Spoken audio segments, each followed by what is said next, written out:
여기 주신 말씀 출애굽기 34장 18절로 24절까지입니다.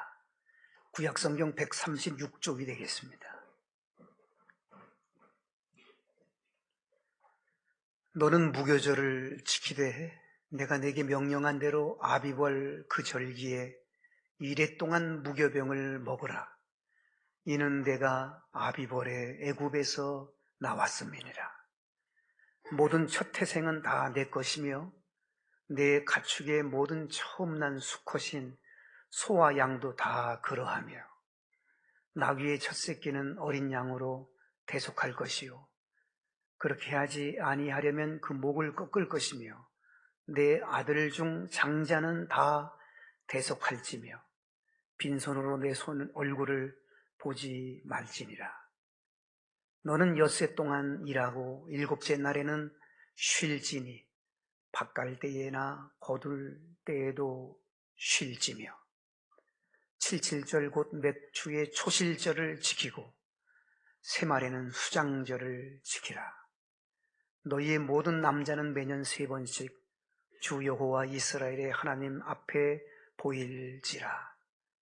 내가 이방 나라들을 내 앞에서 쫓아내고 내 지경을 넓히리니 내가 매년 3번씩 여호와 내 하나님을 뵈려고 올 때에 아무도 내 땅을 탐내지 못하리라. 아멘.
하나님 아버지 감사드립니다.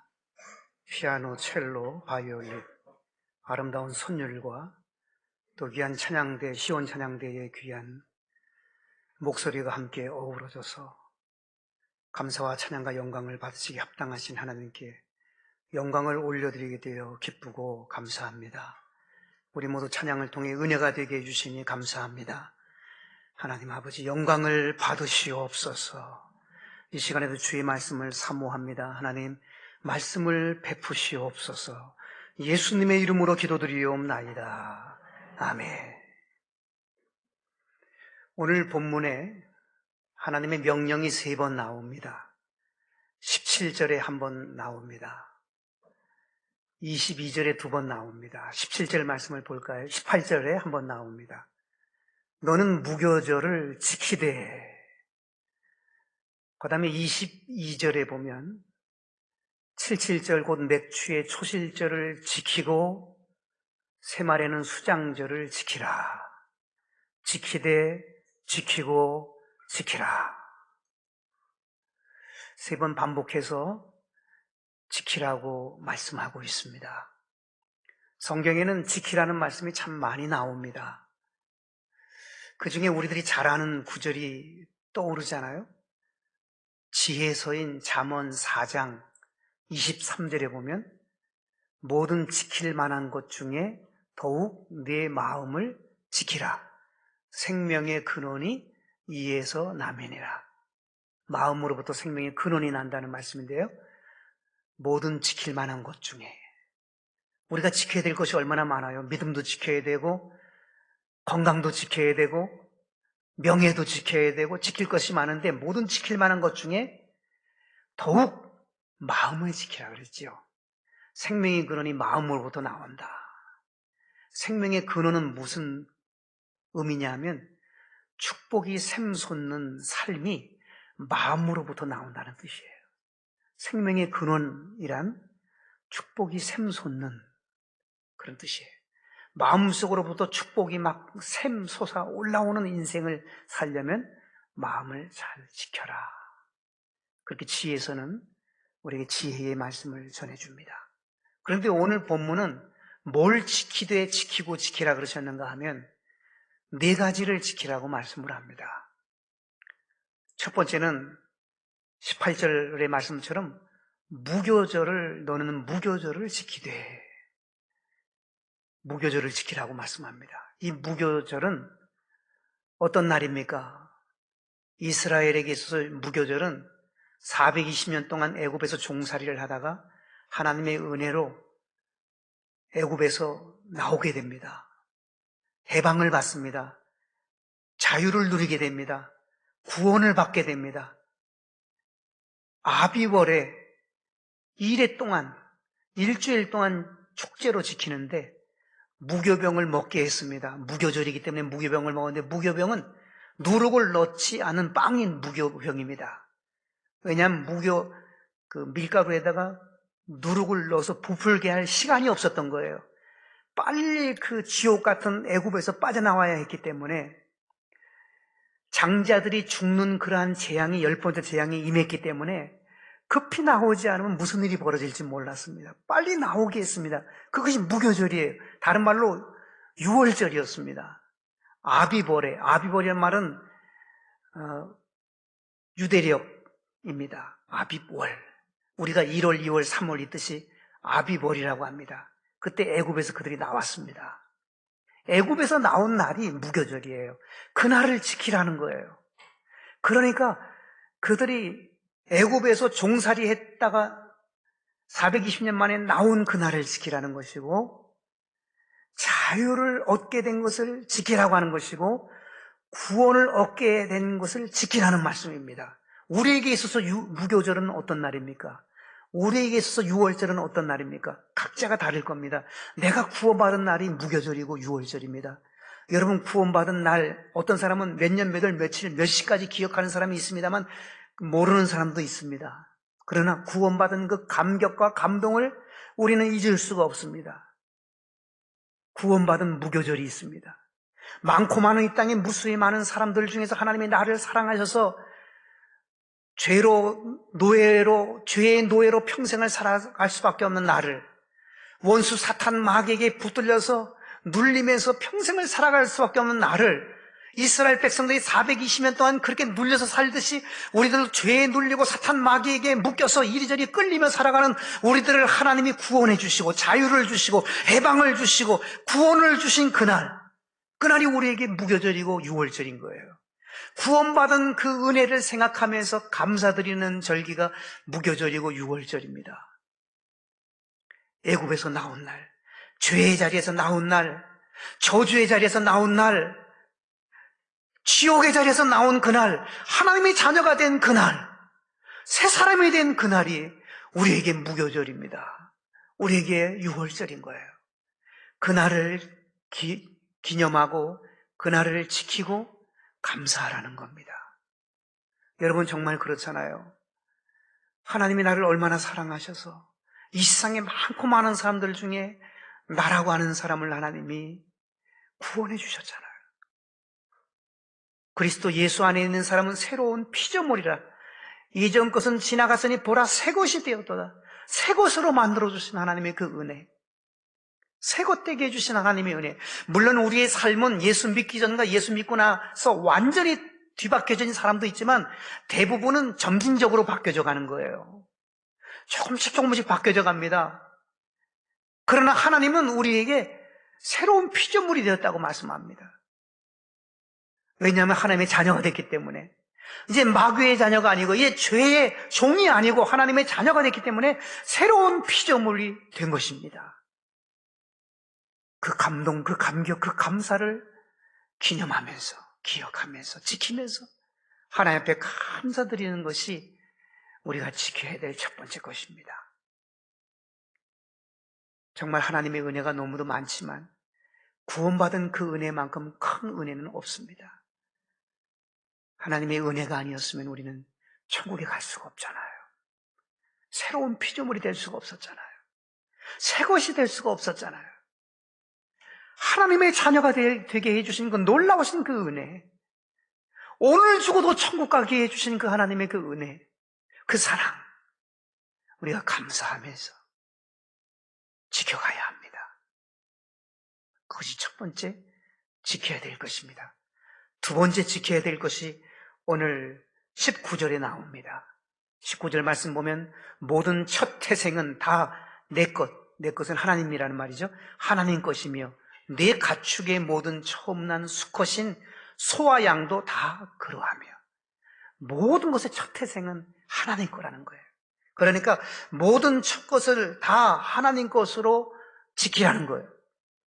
모든 것의 첫 것은 하나님의 것임을 인정하고 지키라는 거예요. 여러분, 자녀도요, 장자는 하나님 겁니다.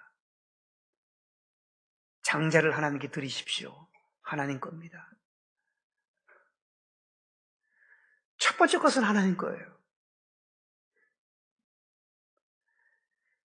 사람도 첫 것은 하나님 것이고,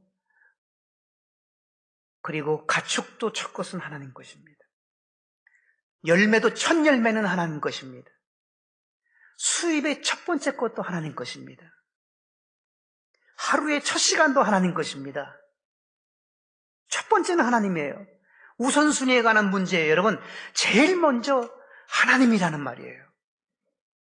먼저 하나님이라는 거예요. 그래서 일할 때에도 제일 먼저 우리가 기도를 하잖아요. 물론 기도하는 마음으로 일을 합니다만, 그러나 시작할 때 기도합니다. 공부하는 학생들도, 예수 믿는 사람들은 다 그렇게 합니다. 공부하는 학생들도 공부 시작하기 전에 기도합니다. 물론 기도하는 마음으로 공부하는 것은 사실입니다. 그러나 기도하면서, 첫 번째 기도하면서 시작을 합니다. 하루를 제일 먼저 시작하는 시간에도 여러분 기도해야 됩니다. 그것이 옳은 겁니다. 왜냐하면 첫 것은 하나님의 것이기 때문에, 제일 먼저 하나님이기 때문에 제일 먼저 일어나서 신문을 보는 게 아닙니다. 제일 먼저 일어나서 세상 사람들처럼 담배를 무는 것이 아닙니다. 제일 먼저 일어나서 해야 할 것은 하나님께 기도하는 일입니다. 제일 먼저 하나님께 나와서 예배드리는 것, 나와서 예배드리지 못하는 상황이라면 집에서라도 무릎을 꿇고 기도하는 것이 제일 먼저 기도해야 하나님을 하나님으로 인정하는 것입니다. 첫 번째가 하나님이기 때문입니다. 우선순위가 하나님이기 때문인 것입니다.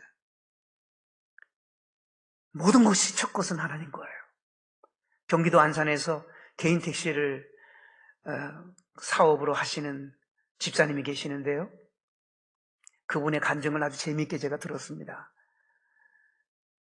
그분은 어떤 분이냐 하면 날마다 첫 손님이 낸 돈이 얼마든지 10,000원이든 20,000원이든 5,000원이든 첫 손님이 낸 그 돈을 첫 것은 하나님의 거기 때문에 하나님께 드리는 분이에요. 그런데 어느 날 일하기 위해서 나가시려고 하는데 딸아이가 아빠 내가 많이 커서 이 교복이 이렇게 작네. 그래서 교복을 보여주는 거예요. 정말 교복이 작아졌어요. 아빠 나 교복 필요해요. 그러니까 알았어 하고 나갑니다. 그런데 첫 손님이 누구냐면요. 그런 일이 평상시에 없는데 부산을 가자고 하는 사람이 나타났어요. 부산. 급한 일이 있어서 그런데 부산 좀 갑시다. 근데 부산 갔다 오게 되면 하나님께 그건 드려야 되고 하루가 거의 다 가잖아요. 멈칫하다가 갑시다 하고 태워서 갔습니다. 가면서 기도하는 마음으로 가면서 여러 생각이 납니다. 하나님이 이거 반만 가지시고 반은 우리 딸 교복 좀 해줘야 되는데 괜찮을까요? 이렇게 기도도 해보고 저리 말도 해보고 막 기도하면서 갔어요. 도착을 했는데 서울에서 부산까지, 안산에서 부산까지는 정해진 금액이 있습니다. 50만 원입니다. 50만 원을 딱 받았어요. 그리고 이제 가야 됩니다. 하나님 거야 이건. 그러면서 출발을 하는데 누군가가 차를 세우는 거예요. 그러면서 나 기사님 내가 굉장히 바빠서 그러는데 안산을 내가 가야 합니다. 안산을 가야 되는데 안산까지 좀 가주십시오. 그렇게 매달리더라는 거예요. 그래서 이게 웬 떡이냐고 타십시오 하고 태웠다는 거예요. 근데 그 간증을 이분이 하는데 여러분 우리가 그 말 들을 때는 그럴 수도 있지. 야 그런 일이 있었는가 하고 참 신기하다 이 정도로는 생각하지만 당사자는요 그것이 그냥 얼마나 견딜 수 없는 그 흥분과 그 감동이 말할 수 없다는 거예요. 아니 이럴 수가 있냐. 첫 열매를 하나님께 드리니까 그 다음 것 첫 것은 하나님 것이고 둘째 것은 내 것 되게 하신 하나님 하면서 간증하시더라고요. 잠언 3장 9절은 말씀합니다. 처음 익은 열매로 여호와를 공경하라. 그리하면 내 창고가 가득히 차고 내 포도즙 틀에 새 포도즙이 넘치리라. 가득한 은혜, 넘치는 은혜가 첫 것을 하나님께 드리는 자에게 주어진다고 그렇게 말씀을 하고 있습니다. 첫 번째 것은 하나님 겁니다. 모든 것의 첫 것은 하나님 것입니다. 우리 자녀들까지라도 집에서 키우는 모든 것도 다 첫 열매, 첫 것 다 하나님 거예요. 첫 수입, 첫 시간 하나님께로 온전히 우리가 고정시켜야 됩니다. 그것을 우리가 지켜야 됩니다. 세 번째 21절입니다. 너는 엿새 동안 일하고 일곱째 날에는 쉴지니 밭갈 때에나 거둘 때에도 쉴지며 주의를 지키라고 하는 세 번째 말씀입니다. 음악에도 쉼표가 있잖아요. 5분 쉼표, 2분 쉼표, 4분 쉼표, 8분 쉼표가 있고 16분 쉼표가 있잖아요. 이 쉼표 있는 곳에서 제대로 쉬어줘야 노래가 돼요. 그 쉼표에서 쉬지 않으면 마침표가 되는 거예요. 인생도 마찬가지예요, 여러분. 쉴 때 쉬지 않으면 마침표가 되는 인생이 되어버립니다. 쉴 때 쉬어야 됩니다. 나무를 베는 일을 할 때에 어떤 사람은 얼마나 부지런한지 남들보다 더 일찍 일어나서 나무를 뱁니다. 애쓰고 나무를 뱁니다. 굉장히 부지런합니다. 남들을 쉬는 시간도 안 쉽니다. 그렇게 일하는 사람이 있어요. 그리고 어떤 사람은 쉴 때 다 쉬어가요. 쉴 때 다 쉬어가면서 그 쉴 때는 뭐 하냐 하면 연장을 갈아요. 연장을 준비해요. 무조건 일하는 게 아니라 쉴 때 연장을 잘 준비하고 일을 합니다. 그런데 결과는 후자의 사람이 훨씬 더 효율적으로 일을 한다는 거예요. 여러분, 아무리 바지런하게, 아무리 정신없이 일을 해도, 쉬지 않고 일을 해도, 지혜롭게 하지 않으면 효율적이지 못한 거죠. 쉴 때 쉬어야 돼요. 우리나라에 제 통계를 보고 놀랐는데, 우리나라의 지난 10년 동안 30대, 40대, 50대가 쓰러진 사람이 몇 명이냐면요. 놀랍게도 15만 명이 된대요. 10년 어간에 30대, 40대, 50대의 젊은 사람들이 과로사로 이 세상을 떠난 사람이 15만 명이래요. 그러니까 젊은 과부들이 15만 명이 10년 사이에 만들어진 거예요. 15만 명이 10년이긴 합니다. 1년에 15,000명이에요, 평균. 굉장히 많은 숫자예요. 그렇게 오늘날 많은 사람들이 과로사로 쓰러져요. 왜 그럴까요? 쉴 때 쉬지 않는 거예요. 쉴 때 쉬어야 돼요.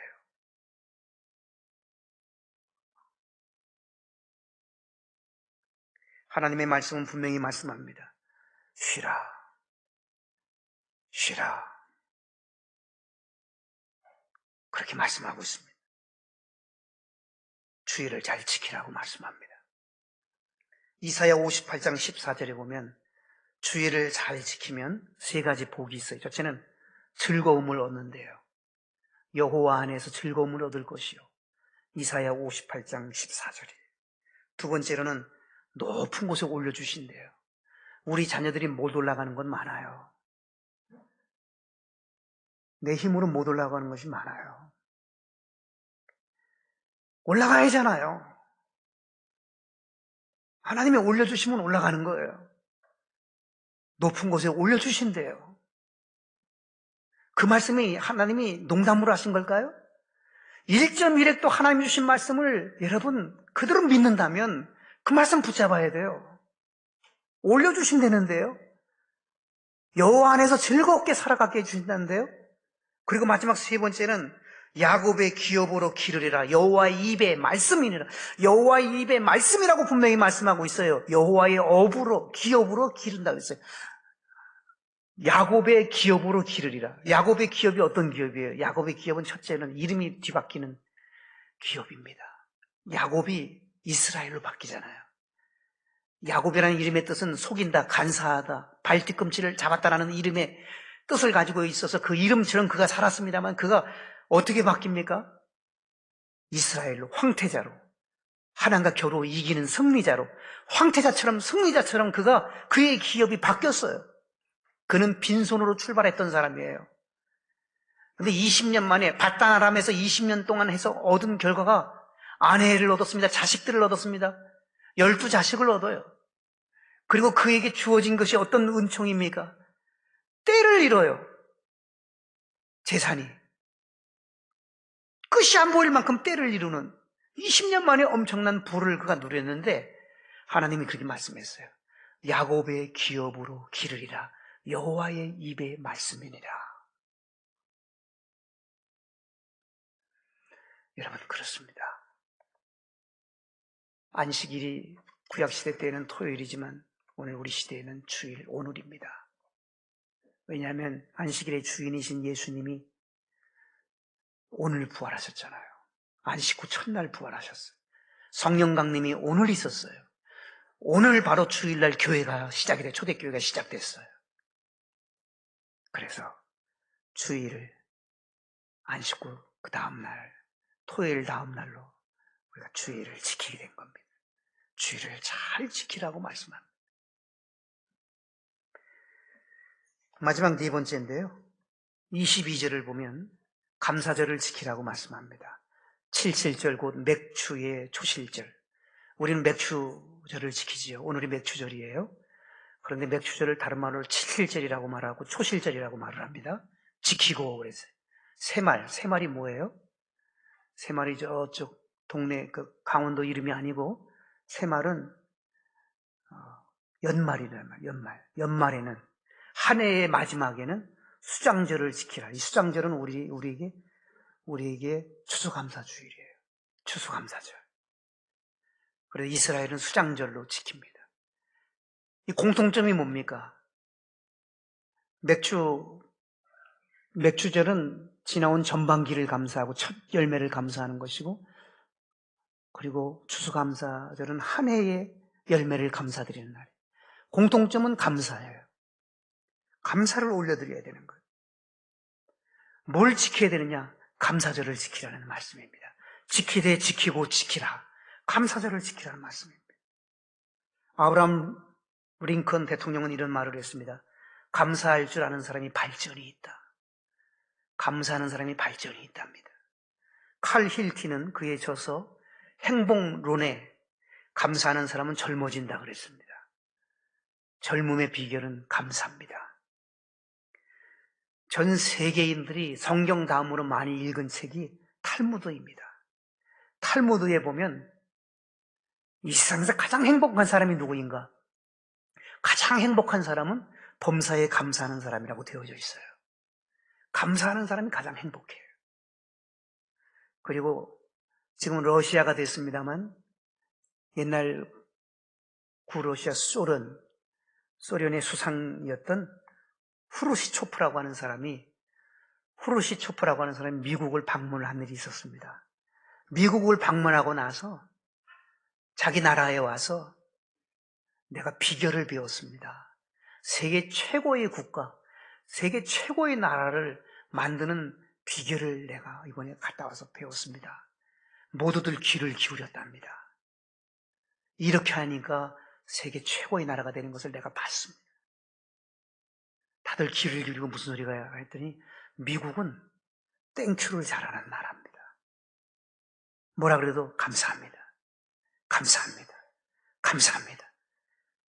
그 나라 민족이 입을 열면, 입만 딱 열면 땡큐. 조그만 일에도 땡큐. 땡큐. 땡큐. 감사합니다. 감사합니다.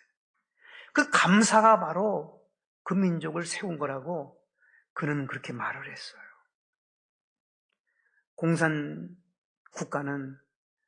공산당들은 감사가 없습니다.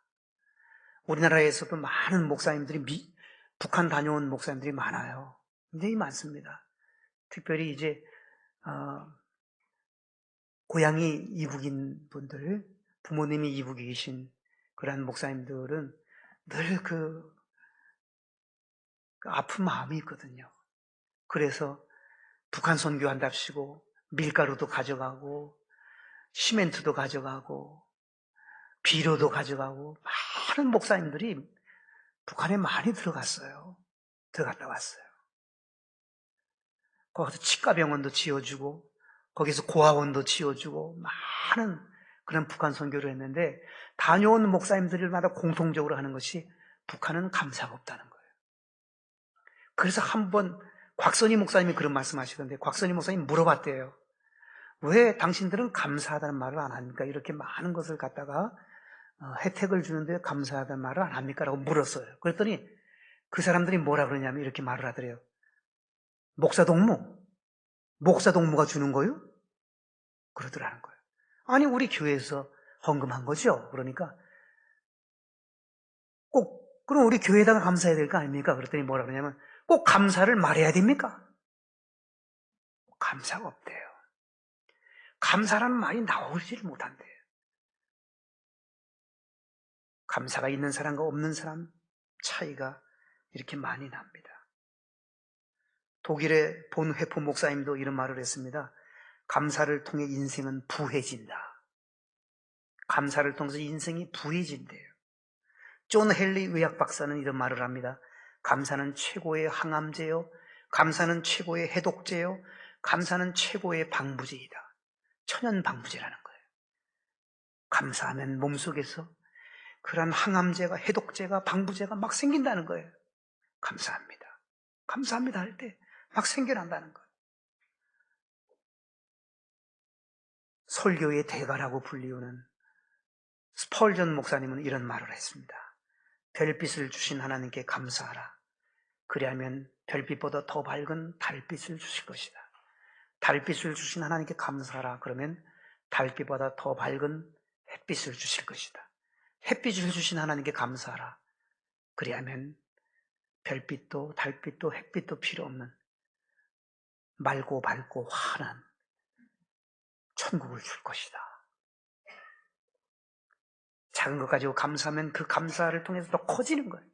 별빛이 달빛으로, 달빛이 햇빛으로, 햇빛이 영원한 찬란한 날빛보다 더 밝은 천국을 얻을 수가 있게 된다는 것입니다. 감사가 참으로 귀한 거예요. 에베소서 5장 20절은 말씀합니다. 항상 아버지께 감사하라. 하나님 아버지께 항상 감사하라는 말입니다. 디모데전서 4장 4절은 말씀합니다. 감사로 받으면 버릴 것이 없다 그랬어요. 도저히 감사가 안 되는 상황이라 할지라도 감사로 받으면 버릴 것이 없도록 그것도 하나님이 합력해서 선을 이루신다는 것이죠. 데살로니가전서 5장 27절에 보면 범사에 감사하라 이는 그리스도 예수 안에서 너희를 향하신 하나님의 뜻이라 그랬어요. 범사에 감사하는 것이 우리를 향하신 하나님의 뜻이래요. 일본 성경에 보면 하나님의 뜻이라는 단어를 하나님의 소원이라는 단어로 번역을 했어요. 왜냐하면 원문도 그렇게 되어 있기 때문입니다. 하나님의 뜻은 하나님의 소원이에요. 하나님이 우리에게 향한 소원이 있어요. 우리가 감사하며 살기를 원해요. 감사하면 잘 되니까. 감사하면 좋으니까. 감사하며 사는 것이 하나님의 소원이에요. 우리가 범사에 감사하는 것이 하나님의 소원인 거예요. 골로새서 2장 7절은 말씀합니다. 감사함을 넘치게 하라.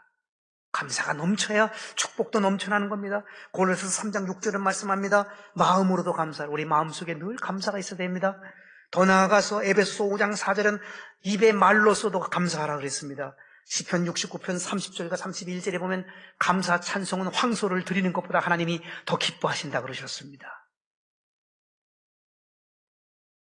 감사는 참으로 복됩니다. 그러면 마지막으로 최종적으로 정리합니다. 지키되 지키고 지키라. 뭘 지키라는 겁니까? 우리가 지키라는 것 우리가 살펴봤죠. 4가지를 살펴봤습니다. 첫째는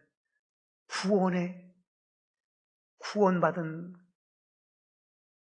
그것을 죄에서 해방받고 사탄의 사슬에서 노임받아서 구원받아 새 사람 되고 천국 백성 된 것, 하나님의 자녀가 된 것을 늘 기억하며 감사하며 지키라는 거예요. 첫째.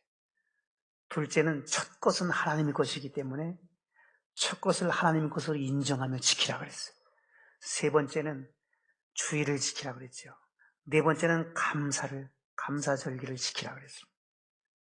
그러면 마지막 최종 결론을 볼까요? 20절을 보면 예수님의 대속의 은혜가 임합니다. 나귀의 첫 새끼는 어린 양으로 대속할 것이요. 대속할 것이요라는 말이에요. 무엇으로 대속하라고요? 어린 양으로 대속하라 그랬어요. 장자는 다 대속할지며. 하반절에는 그런 말씀이 나와요. 대속한다는 말이 2번 나오는데 어린 양 예수. 보라 세상 죄를 지고 가는 하나님의 어린 양이로다. 어린 양으로 대속한다고 하는 이 문장 속에 담겨져 있는 영적 의미가 있습니다.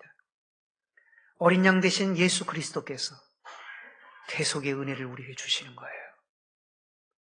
대속이 뭐예요? 대신 속죄해 주신 거란 말이에요. 예수님이 내 대신 속죄함 받게 해주신 거예요. 예수님이 대속의 은혜를 우리에게 주신 거예요.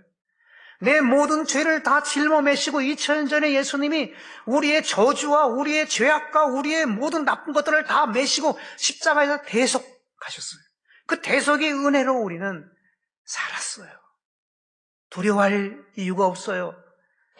우리는 구원의 길이 열린 거예요. 하나님의 자녀의 복을 누리게 된 거예요. 대속의 은총이 우리에게 임한 것입니다. 뿐만 아니라 24절에 보면 24절 말씀을 보시기 바랍니다. 24절에 3가지가 나와요. 내가 이방 나라들을 내 앞에서 쫓아내고. 첫째는 쫓아내고라는 말을 주목하십시오. 이스라엘 백성들 앞에 이방 나라들이 계속 괴롭혔어요. 우리에게 이방 나라는 누굽니까? 괴롭히고 힘들게 하고 어렵게 하고 해를 주는 존재가 누굽니까? 사탄 마귀 아니에요. 여러분을 괴롭히는 존재들이 누구죠? 여러분들을 힘들게 하는 존재가 누굽니까? 사탄 마귀를 쫓아내고 내 앞에서 쫓아낸다 그랬어요. 7길로 쫓아내 주실 줄로 믿습니다. 쫓아주십니다. 지킬 때 지키되 지키고 지키리라. 구속의 은혜와 더불어 악한 것들을 쫓아내 주실 줄로 믿습니다. 그 다음에 내 지경을 넓히리니. 여러분들의 지경을 넓히신대요. 여러분의 축복의 지경을 하나님이 넓혀주시기를 축원합니다. 지경이 넓어집니다. 축복의 터전이 넓어집니다. 여러분들이 하는 모든 것들이 더 넓어지도록, 지경이 넓혀지도록, 축복의 터전이 넓혀지도록 하나님이 역사해 주실 것입니다. 마지막은 뭐라 그랬어요? 아무도 내 땅을 탐내지 못하리라. 아무도 내 재산을 뺏어가지 못하고, 내 생명을 뺏어가지 못하고, 내 복을 뺏어가지 못하도록 지켜주겠다. 그렇게 약속하셨습니다. 악한 것들에게 뺏기지 않게 되시기를 축원합니다. 하나님이 지켜주실 것입니다. 책임져 주실 것입니다. 지키되 지키고 지키라. 기도하시겠습니다.